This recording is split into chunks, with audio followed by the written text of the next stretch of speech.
Je suis Michel Foll, économiste et coprésident de l'Institut d'économie. Nicolas Carr a prédit que l'informatique deviendrait un produit banal qui s'achète sur étagère, une commodité sans importance. Il disait « IT doesn't matter ». La puissance qu'ont acquise les GAFAM suffit pour le contredire, et on peut même dire que les entreprises qui n'auront pas su s'informatiser disparaîtront, que les pays qui n'auront pas su s'informatiser n'auront plus aucune influence dans le concert des nations. Rappelons ce qui s'est passé au XIXe siècle. En quelques décennies, la Grande-Bretagne est devenue la puissance dominante parce qu'elle avait su, la première, maîtriser la mécanique et la chimie. Et les armes qu'elle procurait lui ont permis de vaincre la Chine lors des guerres de l'opium, alors que celle-ci avait été jusqu'alors la première puissance mondiale. Les techniques fondamentales sont aujourd'hui celles de la microélectronique, du logiciel et de l'Internet. La mécanique, la chimie, l'agriculture et l'énergie s'informatisent.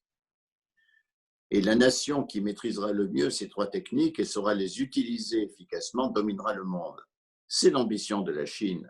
Et c'est pourquoi elle investit massivement dans ces techniques comme dans l'art de leur utilisation.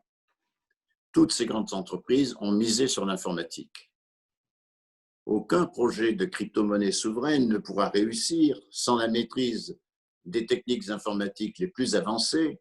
Je pense aux processeurs multicœurs, à la programmation parallèle, etc., et sans l'intelligence de leur mise en œuvre.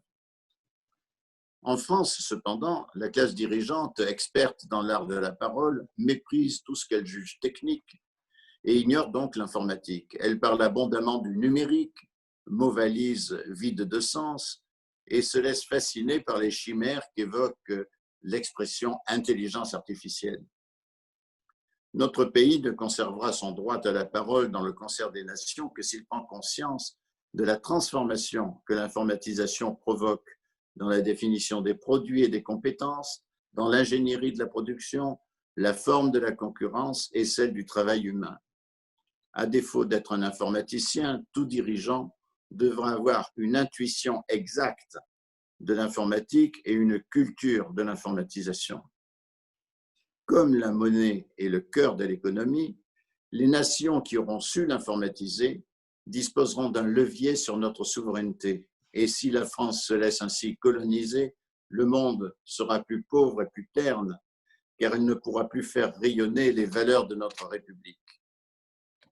Croyez-vous, contrairement à Nicolas Carr, que la maîtrise des techniques informatiques des crypto-monnaies sera d'ici 5 ans un enjeu de souveraineté pour la France?